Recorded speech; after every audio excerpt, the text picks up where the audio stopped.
Libby, Hey, Adam. how you doing? I'm good. How are you? I'm doing well. Good. I'm glad to be invited into your lovely new home. Thank you. I'm glad that you were able to come. um, actually, so what kind of noodles are these again? So these noodles, I ordered them on Instagram just like a couple nights ago, and it's only lucky that they're here when you got here because I was going to make you something totally different. But these are Momofuku noodles from Momofuku in New York, which is a great restaurant. So that's what they are. I have never tried them before, but they looked really good on Instagram. So I put in these noodles and some bok choy, garlic, and onions. Yeah, like you do. I took a taste and it tastes pretty good actually. Um, yeah, right. So for the people who may not be familiar with yourself, if you want to just introduce yourself after you finish chewing, of course. I'm Libby Emmons. I am I'm the editor-in-chief of the Millennial and Human Events. And that is what I do for most of the time. I'm a mom also. I have a son who's 14. And my whole background previously to this was in theater and doing art. So I bring some of that creative energy to, conservative news and culture. And that's mostly what we do. We do breaking news and culture stories and opinions and some international stuff. Yeah, that's my whole thing.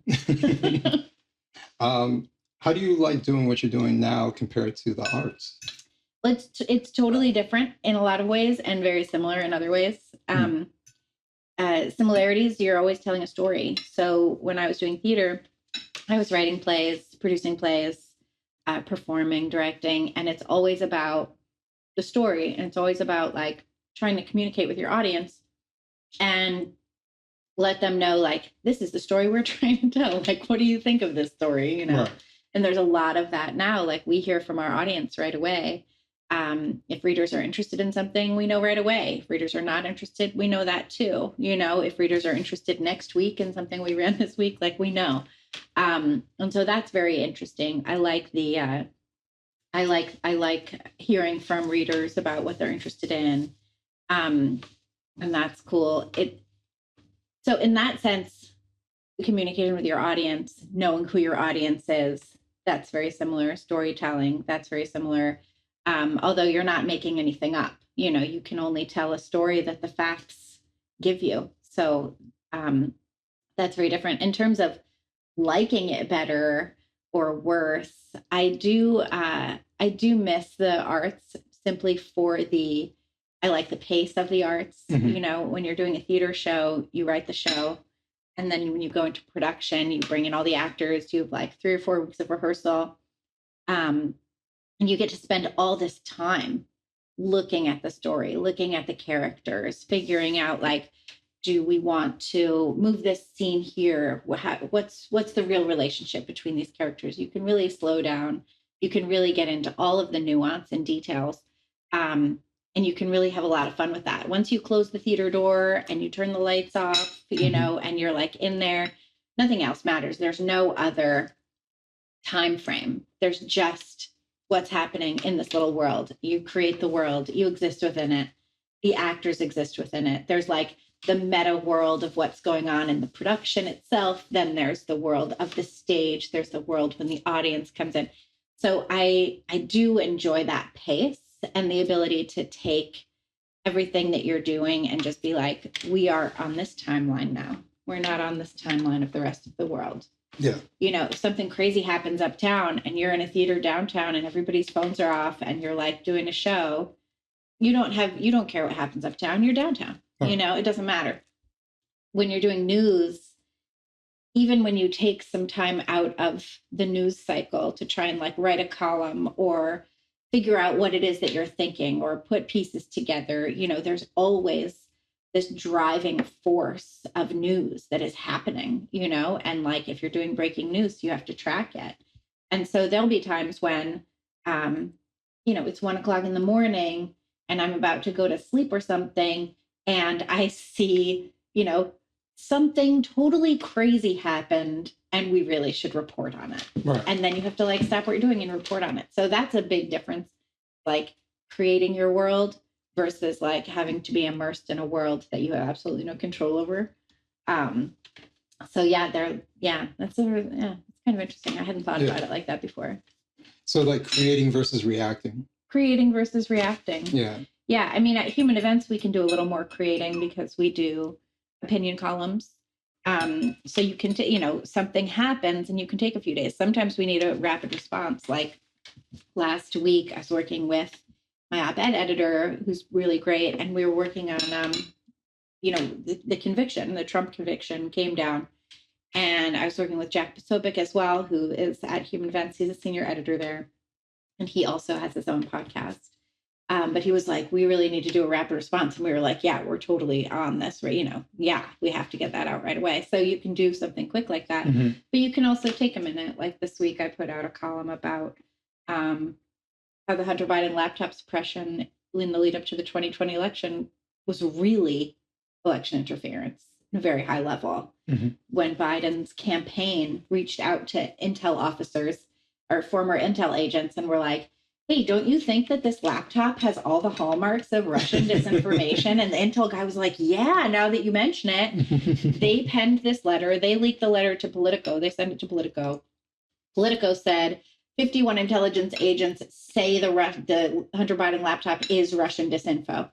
Now, on a number of levels, that was entirely fabricated. The FBI already knew that it wasn't Russian disinformation. They'd had it already since 2019. The FBI then also went to social media execs at, I think, Aspen Ideas Festival or whatever. Mm-hmm. And they had like this whole little meeting of like, hey, let's run like a hypothetical just to talk about what would happen if, say there was a Russian hack and leak that was about Hunter Biden's laptop, let's just say, for example. So you had the social media companies were primed to squash the story. You had the Biden campaign squashing the story in the mainstream press. You had the New York Times, NPR, ABC, CBS, most of these, Washington Post, running stories about why they would not cover the story. Mm-hmm. You had suppression. Emma Jo Morris broke the story at the New York Post. You had suppression of her work on, they locked the New York Post account on Twitter, Facebook, everything. That's election interference. Well, I could take a couple of days and think it through and write it and dig out. So I do like being able to do both things. The news is breaking and fast, and then we can cover something a little more slowly. Yeah. Yeah. I only do the opinion, but right. I do like that aspect where I can take some time to think or wait for things to unravel. Mm-hmm. So that part to me is, it can be decently creative. And obviously how you write it is the creative part mm-hmm. as well. The tone that you use, the words that you use, the visuals of, mm-hmm. Symbolism, things like that. If you want to throw that in. Humor. Humor is key. You'll always keep your audience if you can make them laugh. Yeah. I usually don't do too much humor because I'm like that in real life. Mm-hmm. I'm relatively, unless like you're someone like my wife who deals with me all the time, I'm very like even. Mm-hmm. And it's great for me when I whip out a joke mm-hmm. because no one, like I'm always so even and serious looking. And then I have a joke and you're like, oh, that was fucking hilarious. I was completely caught off guard. Right. So I've done that a number of times for different articles, and people reach out to me like, I wasn't expecting you to say that. Mm-hmm. But actually, I think one of the things that has been kind of, I don't want to say missing, but not utilized as much is storytelling within the political right as far as the news media and things like that. Because there are so many arguments for why, let's say, Republicans or conservatives are right about this issue, but they're not telling the story mm-hmm. to convince people as to why they're right. Because you don't always get someone to convince you that they're right by showing you numbers and digits and stuff mm-hmm. like that. You connect with them, right? And you connect with their something human about them. Mm-hmm. And, I use as an example the border. Right. Obviously, we could say it's a security issue. We can talk about this. We can talk about how it affects economics, right? But does that connect to someone who doesn't care about politics? No. Right. But if I tell you, and we're not making this up, that there's human trafficking, there's children being sex trafficked, there's children who are coming through the border and sent to places claiming that it's family member, and it's not. They're just being trafficked in the United States. And then HHS washes their hands of it. Yeah. Right.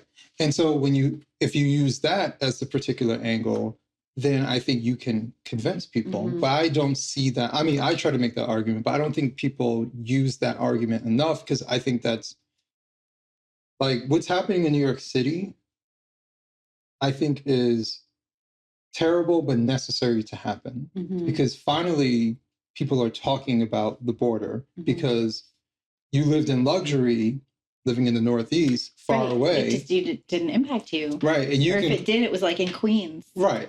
You can claim like, oh, yes, we would definitely help these people. Right. But you didn't actually have to help them. And the answer is you don't want to. Right. And then you saw there was a protest the other day of New Yorkers and immigrants wandering around being like, defund ICE. Biden's border plan is bad. And Biden's border plan is bad, but not for the reasons they're saying. The plan obviously is terrible. It's going to let in like millions of people anyway. Trump's last year in office I think it was 480,000. 480,000. Now we have like 480,000 every couple weeks, or something like that. It's absolutely out of control. And it's interesting what you say too about human trafficking. That's a big problem, obviously. And what people also don't realize is because for the left, they're very steeped in human interest storytelling, right? So how do you get them to understand that their impression that what you have at the border are people who just want a better life, who are just like, my great grandparents or whatever, coming from Italy or Norway or whatever it is, Lithuania, take your pick of places. What they don't understand is that now it's not just these people who are looking for a better life, which of course exist and by all means should come to the US, in legal pathways. What you have is a massive industry that is profiting off of these people, profiting off of, the money that they pay, profiting off of the, lax measures of the Biden administration, the CBP-1 app where you can schedule yourself to be arrested at the border and then be released. All of this stuff, it's going into the money that is being spent here is going into the pockets of people that hate the United States and would gladly see us destroyed. And this is the way that that's happening right now. It's not like doe-eyed immigrants being like, we want a better life. That's not the story that's going on here. It's massive cartels, it's human trafficking, it's international, it's governments sending people, there's terrorists coming across the border. It's not just, and it's just so crazy to see this happen. And I was recently digging into, there's this case Flores, right, which is this immigration case. I think it's from the late 80s, where basically what you had were kids coming across the border by themselves. And then they were remaining in custody for a long time. And people didn't know, the government didn't know what to do with them. So there was a case like, hey, you kept these kids in custody for a long time in bad conditions. They didn't go to school, all of this stuff. Pretty relevant, right? Like, should children be kept in captivity after crossing the border illegally? Probably not. That's probably not what should happen. But this case, the way that it has manifested over the years, and they keep coming back to it, like there'll be a challenge to Flores, there's a challenge to it now, I think, happening, and I lost track of what's going on with it. But basically, the judge who ruled the Flores case is still the one who's deciding these things in California, right? Yeah. It's like Southern California judge. And they used Flores to say that not only if a kid comes across by themselves, should they not be held in custody, but if a kid comes across with their mom, they should not be held in custody. And so the kid should be released. And because we're releasing the kid, we should release the mom. And that's how you ended up with a situation where children are currency Right. to get across the border. And that's messed up. And, you know, you've seen, I think, Savannah Hernandez and Taylor Hansen go down to the border. They've done all of this reporting. And you see IDs. People just leave their IDs so that they can claim they're refugees. And it's like, you're not a refugee if you are, you know, paying taxes and in some other nation and they've given you ID. Like, you're not a refugee in that situation. And the asylum system just gets gamed. I talked to an immigration attorney from Miami who was saying that most people's asylum cases, once they finally get to court, they are rejected. But you had a situation, and she was like, so this thing, you know, and she was an immigrant, you know, legally, pathway, whatever. And she was like, so you have a situation where the Biden administration is letting all of these people in who they know full well do not actually qualify for asylum. Then you had a recent situation, I think it was 350,000 cases, where the administration said, these are asylum cases before the court. We're just going to drop the cases, but we're not going to deport anybody. We're not going to vet anybody. We're not going to give anybody legal status. So now you have 350,000 people who had applied for asylum who have no legal status. Mm-hmm. So what can you do? Like, you know, do you still have your work permit that's only valid while you have an asylum case pending? Like, what is going to go on with these people? They can't vote except in Washington, D.C. I don't, you know, where people are making it so that you can vote if you're not a citizen. It just seems really wacky, and like there's no rhyme or reason to what's going on. And you're just waiting for a mass amnesty where like the 18 million illegal immigrants in the U.S. just are all suddenly citizens. You're just like waiting for it to happen. Mm-hmm. And that doesn't seem fair or compassionate to the Americans who are already here. You know? Not at all. Yeah. What I think is, all right, I'll tell you this. Mm-hmm. For this upcoming election, my number one issue is immigration. You're not alone. That's number one issue for a lot of people. Because I see it as, I always argue that economics is the most important thing. Mm-hmm. When Trump was in office and the economy was doing great, so many people who hated Trump were like, man, I'd vote for him again. You know how much money I got? There were a lot of rappers who came out and they were like, I like these tax policies. Right, exactly. This is better. Yeah. So people will ignore all types of stuff as long as you don't mess with their money. Mm-hmm. And I see immigration as the beginning, like the snowball effect to the economy being ruined. Because now you're importing an underclass. So, all right. Right, you're importing an underclass, and the Democrats want to do it. They're not happy unless they have a slave labor system somewhere. And that's exactly it. So you have, not only our economy has moved farther and farther away from the old economy of like manufacturing and things like that. We sent it all to China. We sent it all to Vietnam, not Vietnam, Taiwan. Some in Vietnam, yeah. Probably all over the place. Cambodia. So we already sent that stuff away. Then we become a service and technology-driven economy. Mm-hmm. All right. Well, technology pays a lot.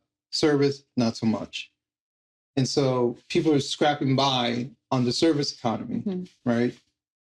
Well, now, if you have a whole bunch of people who you're just bringing into the country, or at least allowing into the country, I should say, then what jobs do you think they're going to take? Well, they're going to take the jobs behind the scenes, the warehouse jobs. And I used to work for a company some years ago that was in staffing. And let me tell you, unless the employer asks, they don't check the status of people. Mm-hmm. And 90+% of the people, I'm being generous by saying 98% of the people that they got were Hispanic. Mm-hmm. And the status is questionable. Right. And that's what it is. And guess what? They're picking and packing. They're doing warehouse work, doing all that stuff. Many of them work very hard, but it still comes down to you get to pay these people minimum wage. Well, and that's the thing too, is people say, you know, these are jobs Americans don't want to take. And I just don't think that that's true. I mean, I've worked any job that I've had to work, and I've been grateful for the opportunity. not, even if I hate the job, I am grateful for the opportunity to be able to earn a living and support myself, and put food on my table. Like, that's a huge relief. On my worst days in any job, I wake up and I'm like, well, okay, sucks that I have to do this job. Like, I don't want to do it. I am grateful, however, to have a job. Right. Like, that is a big deal. And I think that's true for a lot of Americans, although our value system is being completely eroded. But if you have a job and it has decent working conditions and you're getting paid a fair wage, you want the job and you feel good doing it. And I think that, you definitely have Democrats who are essentially running Americans down, saying like, oh, they don't want these jobs. They feel like they're too good for these jobs. No, you're telling them that they should feel like they're too good for these jobs. Right. Instead of saying like, this is a good job. Any job is a good job if the conditions are good and the pay is fair. Any job is a good job in that situation. Like, there's nothing wrong with, being a janitor or mowing lawns or, picking and packing at a Amazon warehouse or whatever it is. Right. It's fine. If you feel like you have respect of management, your conditions are fine. You're getting paid fair. And so, yeah, I think and you hear Chuck Schumer saying this, going out there being like, we need these people to come do these jobs for super cheap because we can't pay Americans nothing to do it. And then you have, people in the same party saying, well, we have to come up with a universal basic income so that we can give money to all the people who won't take these jobs, that we are making sure that they are untenable jobs for them. And how do we do that? Well, I guess we just print more money. We just print more money. So, yeah, I think a lot of people, though, do feel that immigration is a top issue, which in 2016, how did Trump get elected? Trump got elected on immigration. That was his whole thing, build the wall. People loved that. That and, saying nasty things about Hillary Clinton. People had fun with that, too. But he's good, if he wins, he's going to win on that again and resentment for the government, which I think is growing a lot. And I think is not a good thing that resentment is growing, but it's been engendered by a system where you can see so clearly these political prosecutions. You have a grandma who just got sentenced to 2 years for protesting in front of an abortion clinic. And they said, she prevented people from going in. They had, if you look at the complaint, they'd been outside. In the UK, you had a woman arrested for silently praying outside an abortion clinic. Silently praying. Why? Maybe I'm missing something, but why do abortion clinics get special privileges? Because of the FACE Act. The FACE Act is a federal law that bars you from saying anything nasty about reproductive health outside an abortion clinic. When was that? The FACE Act? Yeah. I don't remember, but I can look it up. But that's what it is. Let's see. It's the FACE Act. This is the first time I ever heard it. Because I never really thought about it until you just said that. It's like... Yeah, it makes it a federal crime to use force, the threat of force, or physical obstruction to prevent individuals from obtaining or providing reproductive health care services. That sounds very, very lobbyist. It sounds very lobbyist, and it also is very much based on what your definitions are. What is threat? What is force? What is obstruction? Is guilt force? Right. What is that? Is saying, hey, you're going to kill your baby. Why are you doing that? Is that a threat? Is God's going to not look fondly upon you for this a threat? I don't know. But I mean, the way that you had the language completely remade to serve the needs of leftists who want to prosecute conservatives over the past, I would say 15 years or so, right. Has made it so that threat, violence, these things don't mean what they used to mean. Violence now means, well, silence is violence. So that's something. Also, words are violence.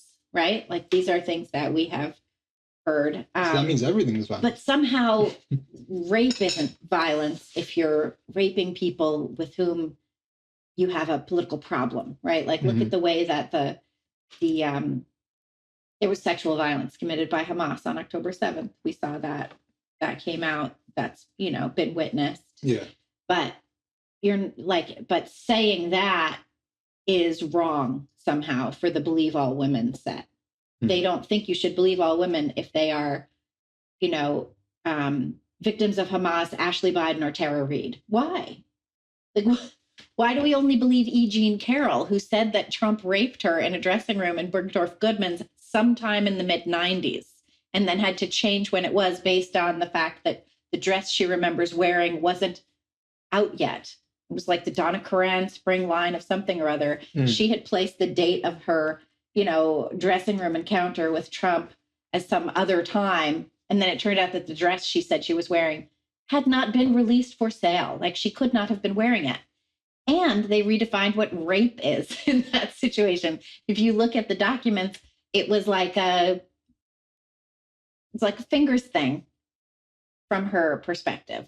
So you have all these people so now rape has a different meaning. Do you know what I mean? It's like, but to hear the words, if you're a normal person, you listen to the words and you think of the old definition of rape, of violence, of threat, of affirmation, right? Of any of these things. You hear, if you're my mom, who's a big lefty, you hear affirmation and you think that's a good thing. And it doesn't occur to you that affirmation means cutting kids' penises off. It doesn't occur to you that that could ever be what it means. Or that affirmation is giving a 17-year-old girl a hysterectomy so that she can have a, you know, fake penis put on the next year. Like, none of it, you don't hear the new phraseology. You don't hear the new definitions. So these words are remade to convince people of a perspective that they would not hold if they were able to dig into it, which they don't. Because people are getting their kids to school, you know, they're like going to their jobs, which are normal jobs. They're making dinner. So long as you can get dinner on the table, you're not thinking about all of this other stuff. Right. So, yeah. You said a mouthful there. I know, I tend to do that. No, because it reminds me that some random lefty tweeted out something saying there are no innocent Israelis. Right. But like, somehow they're telling us there's innocent Palestinians. You know, and the thing too, you'll see these videos, like Lady Maga put out a video where like this, you know, Trump supporting drag queen, put out a video talking to a bunch of like blue-haired lefties or whatever, these middle-aged white ladies. It's always middle-aged white ladies. And I just want to be like, ladies, like, remember when you were at Barnard and you thought you were thinking for yourself? Go back to that and try again. But yeah, talking to these ladies, being like, did you know, Queers for Palestine, did you know that in Gaza you could get chucked off a roof for being gay? They want to kill you. And they were like, no, that's not right. And it's like, yeah, that's right. This is Islamic extremism. You know, these are not like the Muslims on your school board. These are crazy people who want to kill everybody. You know what I mean? Like, and you have this whole faction of the left that doesn't realize that. Like, you'll hear them chant like, Israel, get out of Gaza. And it's like, they left in 2005. They literally left. And, you know, Hamas ended up winning elections after a lot of violence, winning elections to run the country. And Israel was like, okay, we're going to keep our borders super tight, y'all. They still gave them day passes to come work. Now, I don't know a lot about Israel and Gaza. I certainly don't know a lot about, you know, and it seems like a lot of the same, these are people with very similar ancestral backgrounds and what have you, you know. Regionally, I don't really know. But what I do know is that Israel wasn't in Gaza when Hamas attacked them. Right. And you have this, it's like this very bizarre twist too, where you see protesters advocating for things that if they were happening in the US, they would be advocating against those same things. Right. You know, I mean, it's just so bizarre. And then you hear like, well, there should have been a proportionate response. What's a proportionate response? Would that be like attacking a Gaza music festival and killing a bunch of kids? Like, what does that mean? So I know, granted, this was, you know, over 20 years ago. How many people died during 9/11? Like 3,500. 3,500, right? Mm-hmm. We took over an entire country, actually 2 countries, because 3,500 people were killed, right? All in the pursuit of fighting terrorism. We took over 2 countries for decades. And we did not take over the country that is our ally that spawned the terrorists Right. in the first place. Right. We just left Saudi Arabia alone. Why? Yeah. Like, okay then. Yeah. Yeah. But I mean, the idea that there is always a such thing as proportionate responses comes from the same people who think that you should just shoot the gun out of someone's hand or shoot them in the kneecap. Why did you have to kill them? And it's like, that's not the real world. And so many people, I think, live in this fake safety world where things are always fair. And I think part of it is our culture where we strive to be fair, but they expect things to be fair. And things aren't going to be fair. That's life. It's unfortunate. Right. Sorry. But you can't have some sort of exact measure. It's kind of like when they talk about there's too many white people who work here. I'm like, so what is the exact number that you would feel comfortable of non-white people working here? Right. It's like, then you're going down this whole other territory and everybody's going to give a different number. Same thing with reparations. What's the dollar amount that you would be happy with? And guess what? You talk to the next person, they have a different dollar amount. No one would ever be happy. It would always be seen as unfair. Right. Hence why, one, it's never going to happen, but you don't even bother with it. But this idea that there has to be some sort of proportionate response. So if 3,500 people were killed on 9/11, then that means that we get a free pass up to 3,500 people? Right. And also just civilians who were going to work that day? Right. Is that what we're doing? Like, what are we doing? Yeah, none of it makes any sense. No. None of it makes any sense. But I mean, I think part of it too is you have a lot of the people who are making these same claims about, proportionate response or, literally backing Gaza, not Gaza, like Hamas, like people who are backing Hamas. Like there's protests out in DC and they're like, we back Hamas, which is just absolutely wild that you would say like, oh, we back the terrorists over the United States. They also don't want the United States to be the world's main superpower. They would be happy to see the West crumble and be overrun. They think it's unfixable. They think that the problems are so bad that we just need to burn it all down and, create some sort of what they see as essentially a socialist or communist utopia. And they don't realize that they are next on the chopping block. Like they are definitely next. Yeah. We're all next on the chopping block. They arrest the abortion activists. They arrest, they didn't just arrest the people who went into the Capitol on January 6th. They arrested a whole bunch of people outside. They arrested journalists, right? I mean, we saw Owen Schroyer, who's a journalist for InfoWars. He went to prison for being on the grounds at January 6th, at the grounds outside the Capitol. He wasn't in the Capitol. There's a guy whose name I'm blanking on right now at the Blaze, a journalist. He was there. He was covering it. He went inside the Capitol, but he was also covering the event. You could see it in his materials from the time. He's, he's facing a trial right now.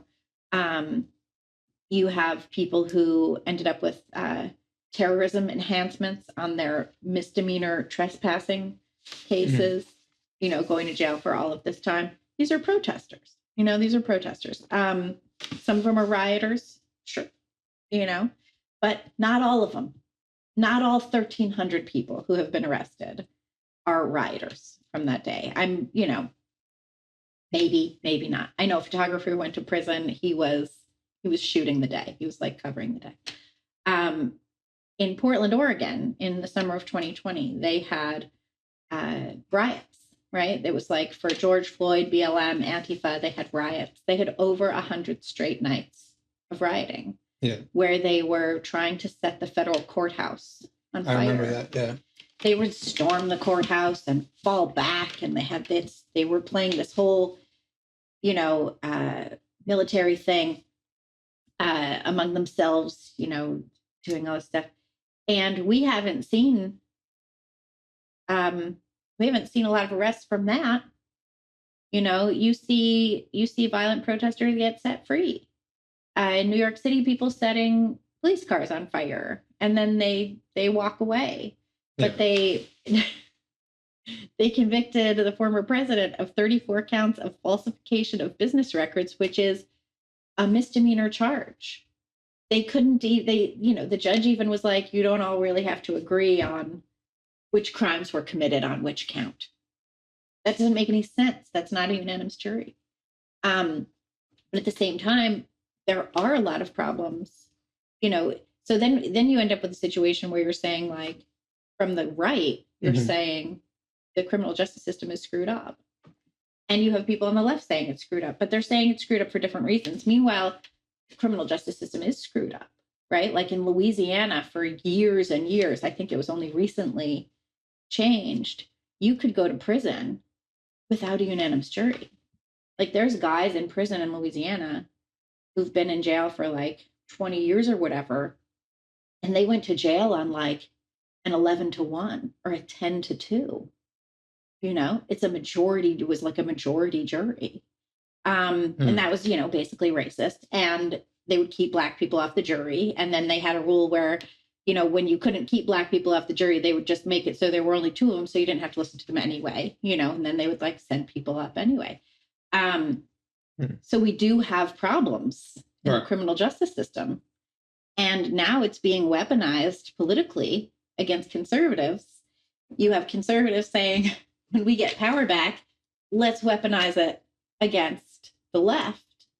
And you don't have a situation where people can agree on which laws should be followed, right? You have rampant shoplifting, and people just walk into like Targets or whatever with big trash bags and then walk out with a bunch of crap. If I did that, I would definitely be arrested. I'd definitely be arrested. All right. But if I went in with like 5 of my friends and we all wore masks and we acted like real hard asses, like maybe they just let us go. I don't know. But it's just so backwards.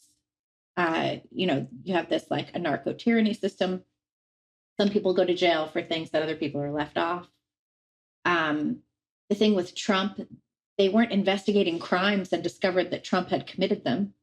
They were investigating Trump in order to figure out like what crime they could get him on. And that was the best thing they got, was that his bookkeeper had said that the legal fees were legal fees. That's like the best they came up with. So yeah, I mean, it's hard to look at all of these things and say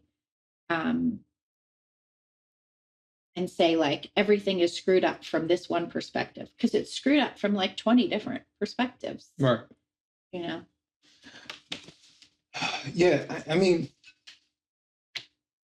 we obviously have problems.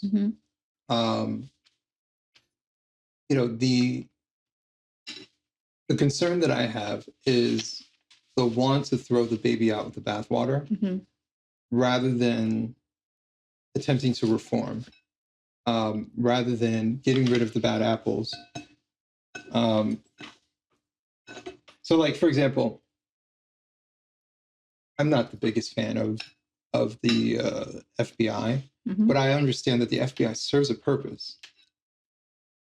The problem that people have is that the FBI hasn't been serving their purpose 100% of the time. No, they haven't been. Oh, okay. I think it was right. So if they were, then no one would have a problem with them.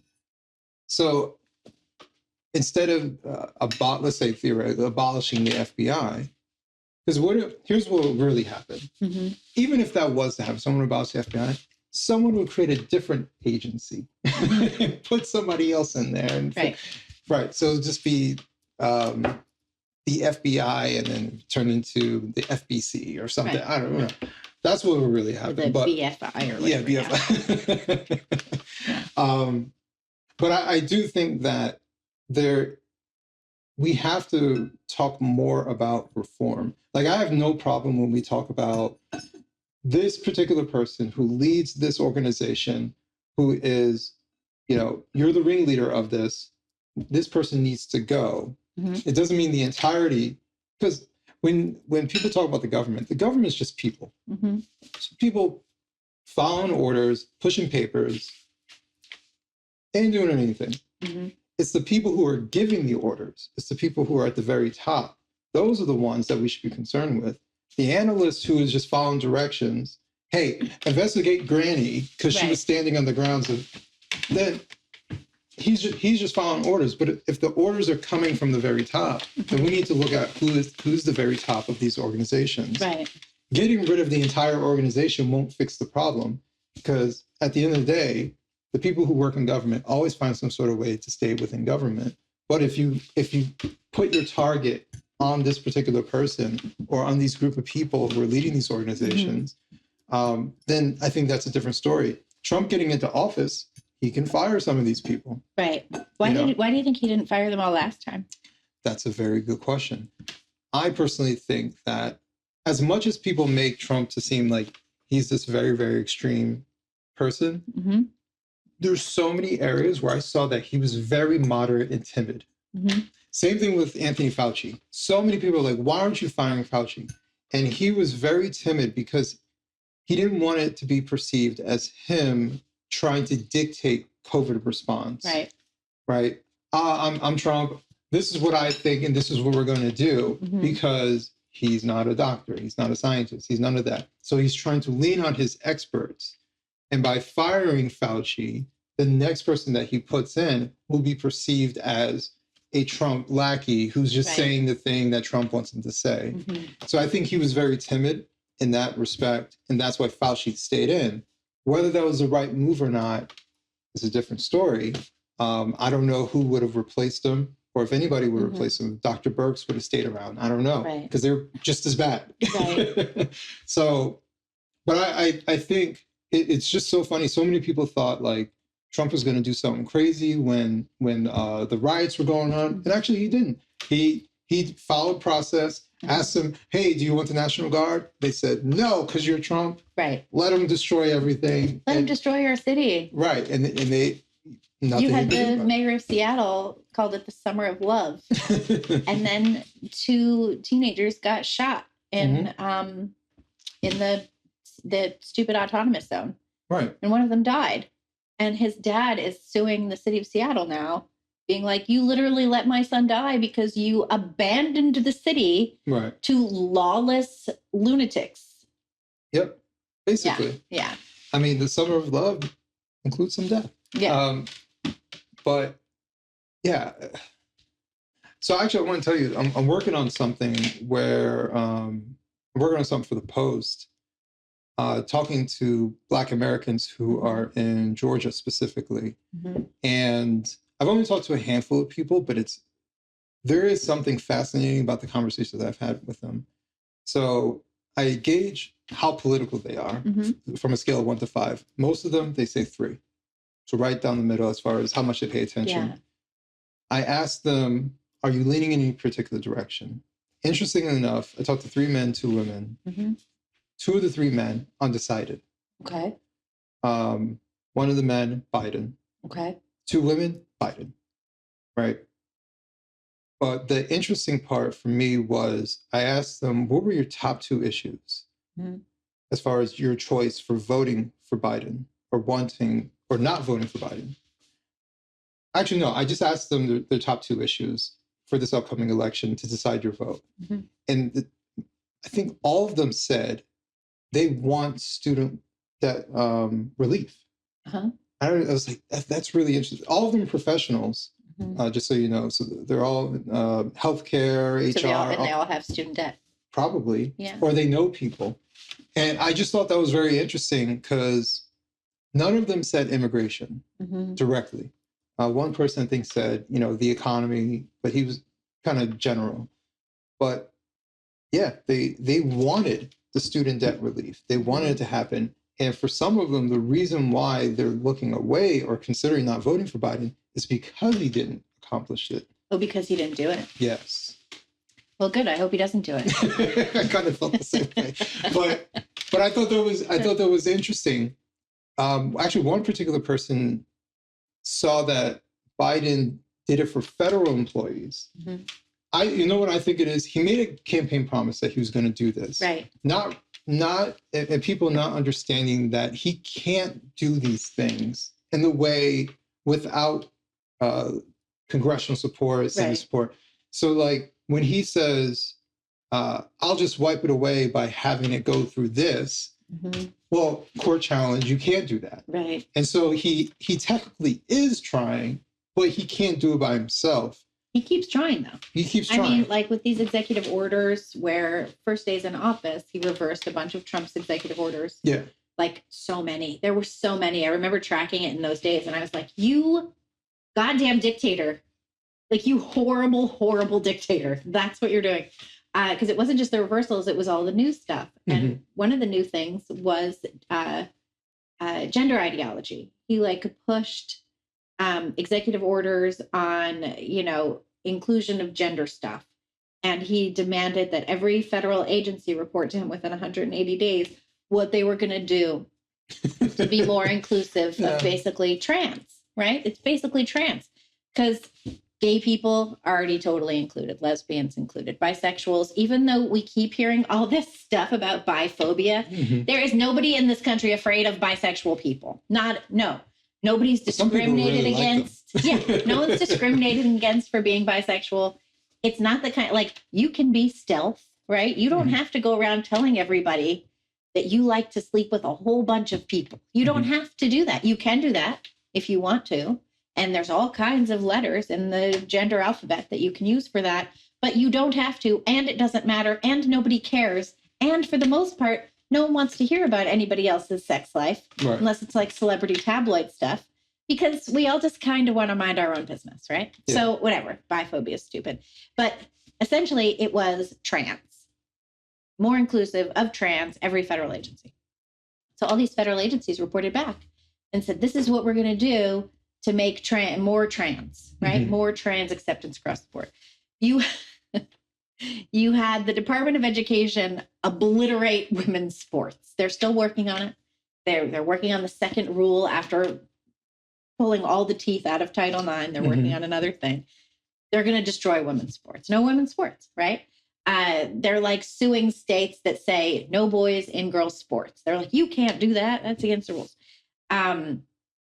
So like West Virginia is in trouble for that because West Virginia blanket ban on boys and girls sports. And the new rule would say you are definitely not allowed to do that. That rule hasn't gone through yet. A lot of people are upset about that rule. But anyway, they did remake Title IX to say that men can have access to all women's private facilities if that man says that he's a woman, right? That's all you need to do is say it. I am 7'5". I have a giant beard. I have muscles out to here. I am a woman. And now I get to go in the locker room and shower with all of the ladies. Yeah. That makes absolutely no sense. But that's the law now. So Department of Education does that. Health and Human Services, they say, we are going to pressure all the insurance companies so that they cannot deny what they call gender affirming care.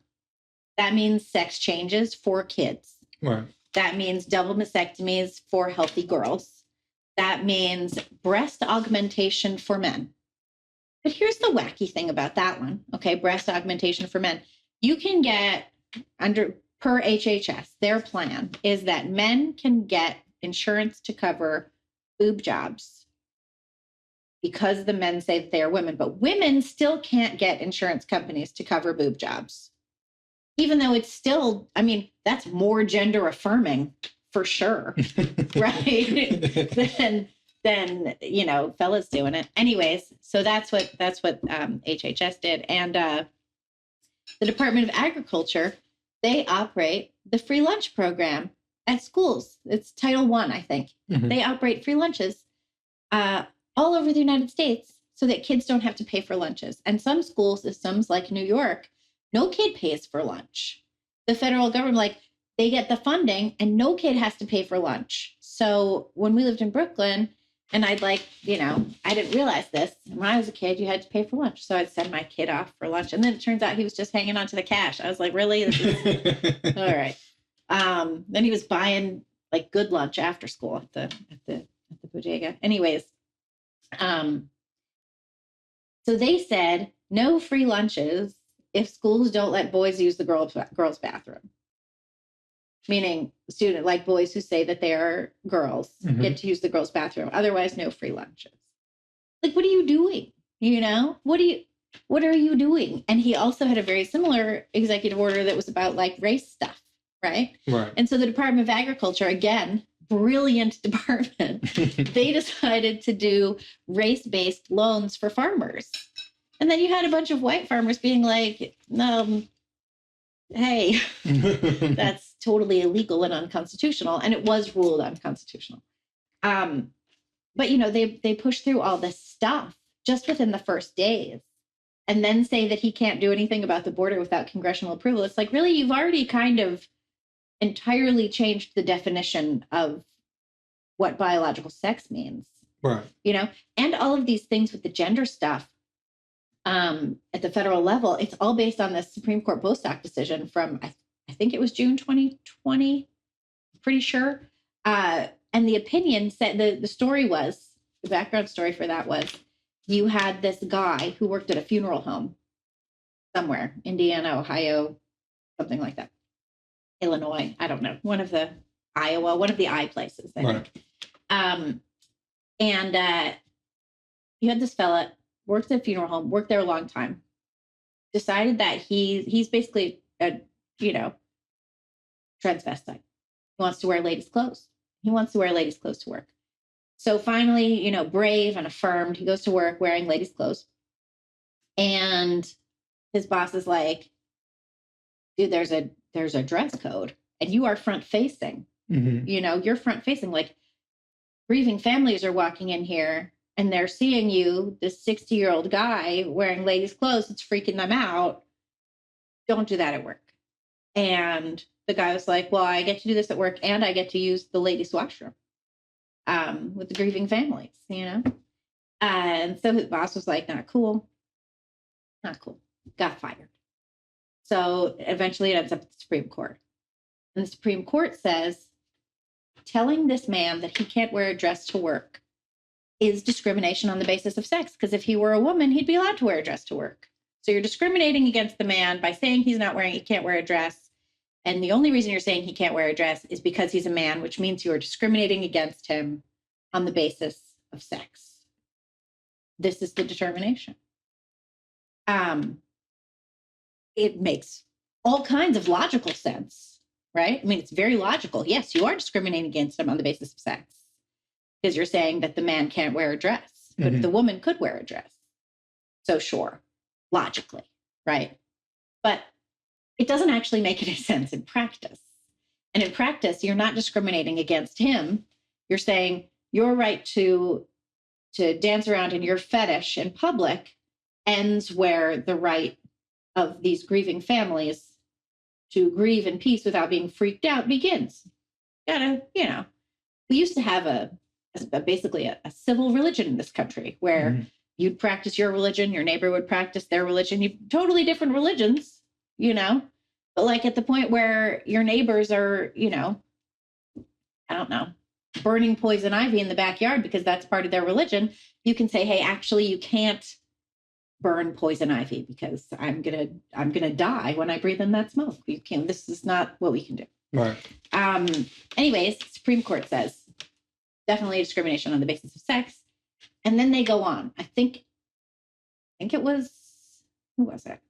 I think it was Gorsuch who did the opinion. Anyways, later in the opinion it says, hold on, everybody. I know that you're going to try and use this for all kinds of other things. We are only talking about this one specific instance in employment law. We are not talking about bathrooms or women's sports or locker rooms or anything like that. Nobody read past the beginning. So the DOE and the Department of Agriculture and HHS and every other federal agency uses Bostock as their rationale to push all this gender nonsense onto everybody in education, in, you know, health, in school lunches, Right. everywhere. And this is all because of Biden's executive orders on, I believe, January 21st, 2021. Pretty sure, like Yeah. right that day. So there was the Biden administration has been weird in various ways. We were talking about the ARC conference. Mhm. I met this woman who worked under the Biden administration. I'm sorry, worked under the Trump administration. And now she works for an organization where she's kind of continued the work that she was doing under the Trump administration, going to various countries, especially third world countries, and trying to keep a relationship between those countries and trying to figure out how can we improve our relationship between the United States and your country. Mhm. What she was telling me was that she's never seen, and the people that she's dealing with in these countries have never seen such a push of ideology Oh, the onto gender them. stuff. Yeah. This was happening in Poland and Hungary too. Yeah. And you had, I forget which, it was one of those two countries. I don't remember which one, but this was happening in the fall. And I was looking at it and it was like, it was one of them. Maybe it was Hungary because it was Viktor Orban and he was like family values and we paying families to have more children. I think it was that. And you had officials from the Biden administration going over there working with dissident queer groups to push more gender stuff. And the government was like, stop. We don't want this. It was a UN Commission on the Rights of Women, UN Commission on Women. I think it was 2019. And I went to it in New York. And there was a woman, and there was a lot of, this was like a whole abortion thing, right? And there was a woman from Rwanda, a government official from Rwanda. And she was like, listen, you guys keep pushing abortion on us in your foreign policy, and abortion comes with the aid you're sending us. We just had a genocide. We need our people. We need our babies. Like we don't have a lot of men in this country because everybody got killed in this like horrible war. Stop telling us to kill our babies. That doesn't make us free. And the thing too about abortion that I didn't realize, like, I was raised Catholic by my dad's second wife who decided I should be Catholic, and I'm grateful for that. When you're Catholic, you have CCD, which is like you study the sacraments up to your confirmation, and then you're basically like, now I'm sort of a grown up in the church, even though you're 13 and you're not really, and everyone knows it. But you study for your confirmation, you go through all the sacraments. It's like, reconciliation, communion, and then confirmation. And then there aren't that many sacraments left. There's like last rites, which now is called anointing of the sick, even though I prefer last rites as the terminology, marriage, and holy orders, right? So you really, once you get through confirmation, you really only have two sacraments left because you can't do marriage and holy orders, for the most part.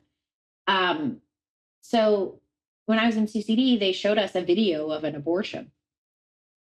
I was in 8th grade. And I was like, yeah, that's not cool.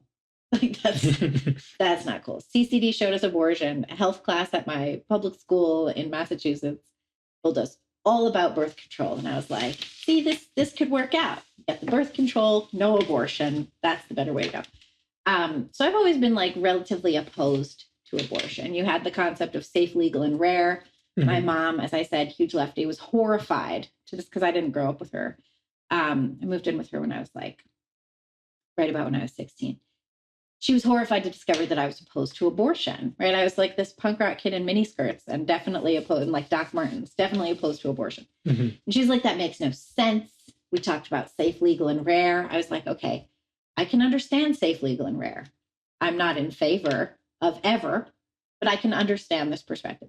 Then we ended up with shout your abortion. And I was like, nope, back to zero, back to like, no, this is a terrible idea. I don't know. So, yeah. But then I learned that in the United States, mostly Black children are being aborted. And that's only from states that keep records on race of abortion. And California doesn't. Mm. And California has the most abortions. And you're like, what? It was like 34%. And it was of Black moms who were having abortions. And you're like, why are we pushing this? Why are we pushing this on American women instead of saying, hey, it's tough out there, but you can be a mom and we're going to help you do that. You know, like there's programs in Scandinavia where you get like a whole box. You're having a baby, you get like a whole box of baby stuff. It comes with clothes and the box itself is a little, you know, bassinet and all this stuff. And I know that there's lots of other problems with Scandinavia social programs, but that seems like a good one. And if we're considering UBI, you know, like we should consider this. This seems like a good idea. But then I started thinking like, why would you have this incredibly liberal movement pushing essentially an unborn baby genocide on Black women in this country while they're demanding racial equity and stuff? It's like we just have a lot more Black people. Like, do you not want that? Like, that seems fine. You know what I mean? Like, what is this? And I don't know what the answer is other than like total, not just racism, but also a hatred of lower classes, you know, because like the white educated women get married and have their babies. Yeah. What the hell? You know, I don't know if I told you, but I used to be pro-choice. Okay. I won't hold that against you. Well, I hold it against myself because I used to be. One of the things that there was a period where I had like I don't want to say political awakening, like I just changed my viewpoints. It takes time. But it was more so a better political understanding because, you know, you consume one type of media, that's all you understand. But when you consume both and you understand both perspectives, then you can make a clear distinction as far as your political viewpoints. And I had accidentally seen an aborted baby. Oh my goodness. And I was like, yeah, this doesn't feel right. That's not right. But even more so, that triggered for me to remember my past. My ex had an abortion. And I was being a good liberal by saying, it's your choice. And not realizing that no woman wants to hear it's your choice when they find out they're pregnant. And so, you know, that's always going to sound like, yeah, I don't want it. Right? If you're not happy, then you must not want it.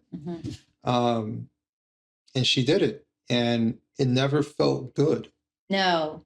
Yeah. And I think back to all the different women I've met who've had abortions.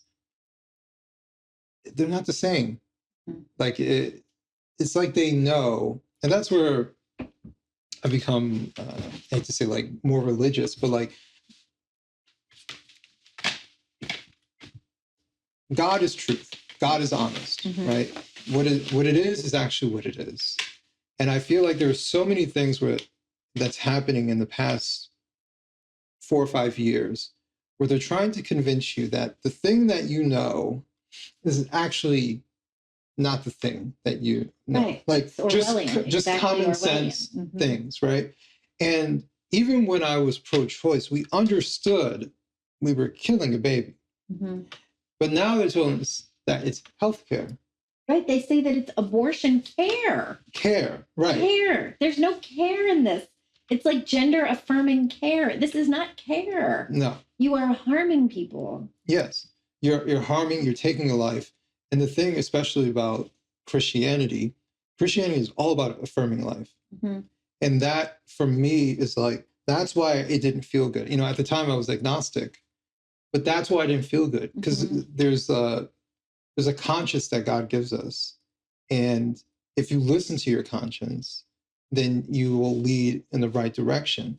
But when you go against it, it doesn't feel good. Like it doesn't sit well on you. No, it's painful. You're not the only man that I've spoken to who's told me that this happened. Like I had a friend, and we're not friends now because he can't tolerate my political views.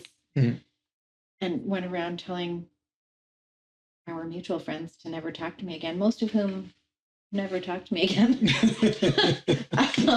And one friend who was like, "Did you know this is happening? I'm still your friend, by the way, but this is happening." And I was like, that sucks. Thank you for staying my friend. He had been married, and his wife had an abortion while they were married. And he didn't want her to have an abortion, but it didn't feel like he had a say. And another friend in New York, same thing, married. His wife had an abortion while they were married. And my friend in New York, guy from Brooklyn, and he was like, I didn't feel like I could grieve it. Yeah. And it's like, and I talked to him at length. I was like, you probably should grieve it. You should probably grieve the loss of your baby and that future that you could have had with that person. You know, you should grieve that. Because when we don't grieve what we need to, it really stays, and it's really harmful. I think I had a friend who died. She died when she was 21. It was 2000. It was July of 2000, and she died from a heroin overdose. And she was an artist. She did some of the art that's here in my house. I have 3 pieces of hers, and it had already been like a really really difficult couple of years. It had been very difficult, and I did not grieve her death. At the time it happened, I did not. And I remember thinking, I thought about her all the time, and I was writing a script, and she was like in my mind when I was writing a script, and there was a record that I kept listening to on repeat, like the same record. And she was like in my mind when I was listening to it, but I didn't actually grieve her death. And it was a few years before I realized it. And I was like, that makes a lot of sense. Like, I feel and a lot of our friends, I was married at the time, a lot of our friends died those couple of years. That was very painful. But so I grieved. And everything was different after. It took 6 months. And I just sort of let myself feel all those feelings that I hadn't felt. It was like 4 years later. And I came out of that experience being like, okay, I'm going to quit my job. I'm going to do this other thing. I'm going to we're doing a new thing now. That's what's happening, But I think I think men need to know that they can grieve that when that happens. Yeah. And I think men also need to know that most women don't want to have abortions. Feminists would hate this and would say, no, that's not true. But I think most women, when they tell their man that they're pregnant, they want their man to say something like, baby, that's so great. Like, I'm so happy for us. I can't wait to have this future with you. I can't wait to take care of you so that you can take care of this baby. I'm going to step up. I'm going to do the thing. I'm going to let's get a place. Let's put this all together. Let's make a life. Yeah. I want to grow old with you. Let's have more. Let's do this. I think most women want that. Yeah. And you have so many men who are conditioned to believe and say that they don't have a stake in the baby. And these, also conditioned to say that they don't have a stake in the relationship. Or that it's not their responsibility to stand up and, earn money for the family, that it's not their responsibility to make sure that the bills are paid every month, to make sure that the housing is taken care of. I think, and my life is certainly no example of any of this, but I think that in many ways, the best case scenario is for the man to take care of the woman so that the woman can take care of him and the baby. If you take care of your lady, you make sure that everything's there for her. There's enough money, even if it's tight, you don't need a lot of money for it to, live within your means. And you could probably make it work in this hugely rich country where we don't have that much poverty. You can still get a flat screen TV at Walmart for $200 or whatever. It's a different life than 100 years ago. So, but yeah, I think that's so sad. And I think it's sad too that we look at the concept of family and instead of saying, like, in a relationship, how can I grow with this person into like the next thing we can be together? We look at it as like limiting factor, like being a parent is not a limiting factor. Being a wife is not a limiting factor. Being a husband is not limiting, like these are all opportunities to level up, really. And the rewards are so much greater. I think it's sad that we tell ourselves that we don't need that, or that it's not good, or that somehow there's better self-fulfillment out there without a family. I just don't think it's true. I don't think so either. I will say that when I started writing about that, I felt like that was the best way for me to move forward, because there's some things I write about that are very like deep, and like I admit, like I sometimes I write as I'm admitting it, like I'm crying as I'm writing this, because I just need to get this through, and then I'm good. Then I'm fine after that. But to share it and then have an audience that receives it and then shares their story as well. Like I'm going through the same thing. There's a woman who occasionally reaches out to me and she's like, hey, we're having a men's retreat for men who are grieving abortions if you want to come. Like, so she invites me, but have you ever done it? No. I feel way better because before I just ignored it.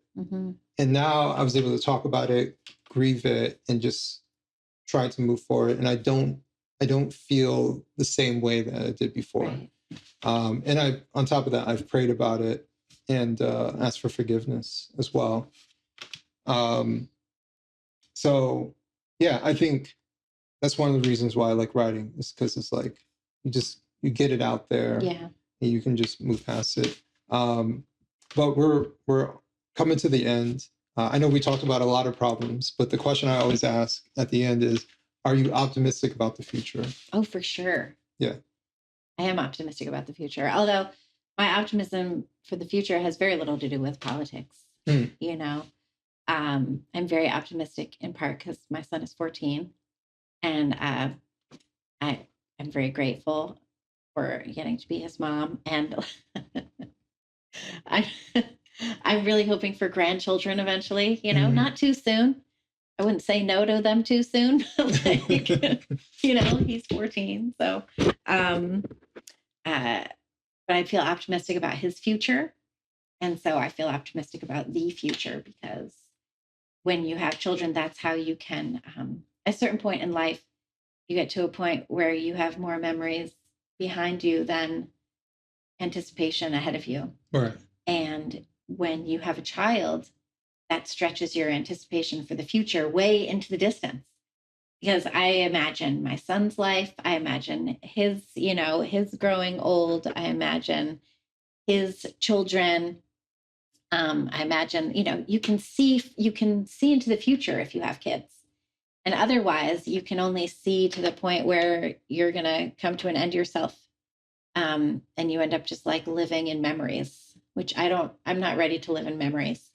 So I'm very hopeful for his future. As for the, I have a great deal of love for my countrymen. I love the country. I love Americans. I love how anywhere you go in the world, you can tell who the Americans are, because they're big and loud and a little bit uncouth, but also smiling too much, and also like having a little bit too much fun, and definitely wearing matching t-shirts, and I love how I love how part of the right of being American is that you have the right to be an asshole.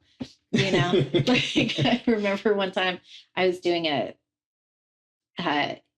sometimes you have to do things at your kid's school, right?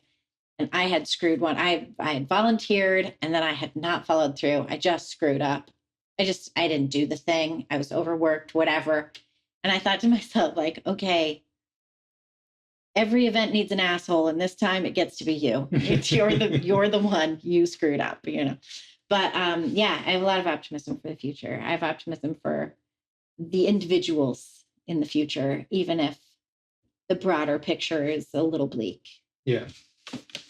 I'm painfully optimistic about the state of America. I don't think we're one election away from destruction. I don't either. And I'm hopeful that no matter what happens, that at the end, good will triumph and we'll go back into a more favorable direction. But I also look at things like things come in waves. A lot of the stuff that we're dealing with today, we didn't deal with 5 years ago, and probably 5 years from now, we won't be dealing with the same stuff. We'll move on to the next thing. And so I recognize there are always going to be problems. Obviously, you deal with it, at the time. Right now, they're trying to trans kids, and so we're dealing with that. Maybe 5 years from now, we'll be like, you know what, that crazy thing that we did 5 years ago, we shouldn't really be doing that. Right. Well, you're going to have all those kids growing up and be like, wait, I can't nurse my children. Wait, I can't have children? Right. What is that? Why? And here come the lawsuits. Yes. And then there's already been some, yeah. There's already been some, exactly. So I think that, things come in waves. There are always going to be problems. We're a country of 330 plus, because the people we don't know, but 330 or so million people. There's bound to be some sort of issue. The people who are in power, they're going to change seat. It provides an opportunity for somebody else to come into power who won't be as much of a narcissist, and maybe they'll do something a little bit possibly for us. So I'm just optimistic about that. And I like that you brought up your son, who's 14. My son is 18 now. And, you're like a couple years of having a teenager. This is my first year of having an adult. I'm worried about these teenage years. I'm worried about it. It's a clash so far. But it's a clash. Yeah. It's rough. It's not easy. I don't know what it is. Maybe it's just with my son. There is only one time that he didn't even really give me a problem. He just held something back from me. And I try to have a relationship with him. Like, just be honest. Don't lie. That's the hugest thing. Yeah. Just don't lie. But you know what? Him lying was his fear of disappointing me. That's what it always is. Yeah. That's why people conceal affairs. That's why people do all of that stuff. Yeah. That's why, you have murder-suicides, is because somebody doesn't want the impression that others have of them to get all screwed up. Yeah. I've talked to my son about that too. And I've said, like, listen, the truth is the truth. There's nothing for it. There's nothing that we can do about it. That's just what the truth is. If someone has a problem with the truth, like, that's their problem. It's not the truth's problem. Right. The truth is what it is. Right. And he said that too. He's been like, oh, I don't want you to think bad of me. I'm like, I don't.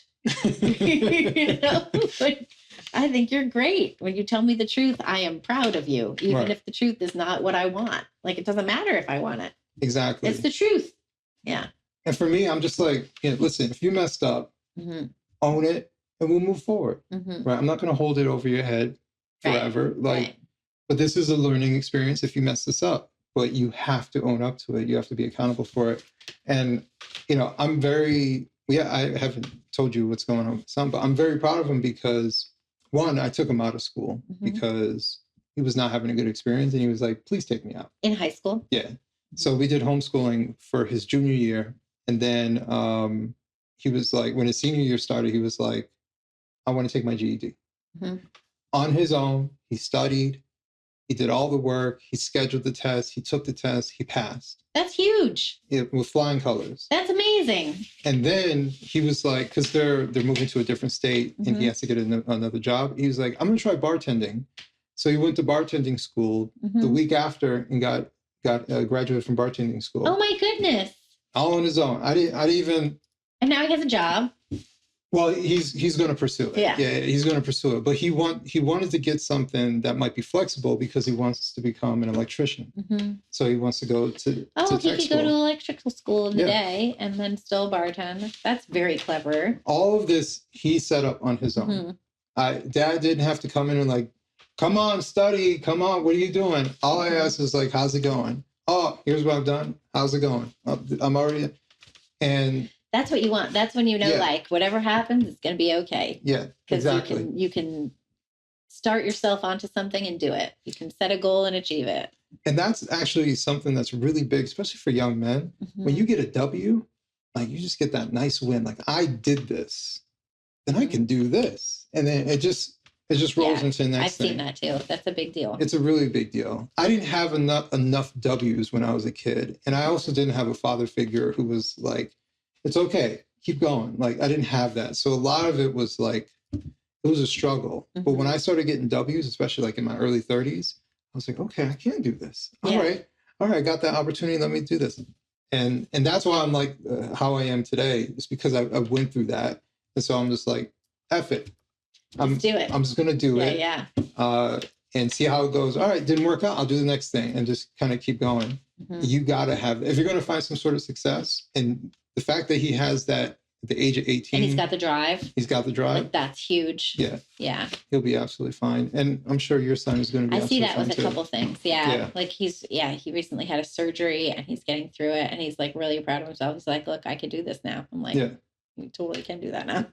Exactly. Amazing. You know, young men need to believe, and obviously he has a really good father who's always there to reassure him. The young men really need that. Yeah, exactly. But thank you so much. Oh, thank you for inviting me into your lovely home. Thank you. And these noodles are actually pretty good. Oh, good. Oh, we got a fly. I don't know where he came from. I thought I closed that door. But right at the end, he's like, all right, it's over. Yeah, I'm done. But no, the Instagram noodles were very good. Thank you. I'm glad that you like them. Yes. And obviously we'll keep in touch. Okay, yeah. And thank you again. Sure thing.